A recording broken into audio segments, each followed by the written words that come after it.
তৃতীয় দফায় রাজনৈতিক দলগুলোর সাথে বৈঠকে বসেছে অন্তর্বর্তীকালীন সরকারের প্রধান উপদেষ্টা ডক্টর মোহাম্মদ ইউনূস। শনিবার থেকে এই বৈঠক অনুষ্ঠিত হয়েছে। প্রথমেই রাজনৈতিক দল বিএনপির সাথে বৈঠক করেছে।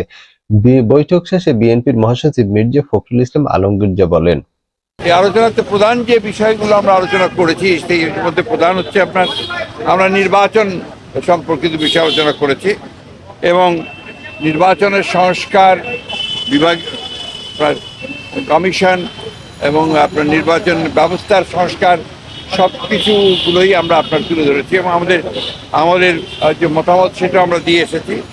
আমরা বলেছি যে নির্বাচন কমিশনার নিয়োগ আইন স্থগিত করে প্রধান রাজনৈতিক দলসমূহ ঐক্যমতের ভিত্তিতে অনতিবিলম্বে নির্বাচন কমিশন গঠন করতে হবে এবং আমরা একটা রোড ম্যাপ দিতে বলেছি।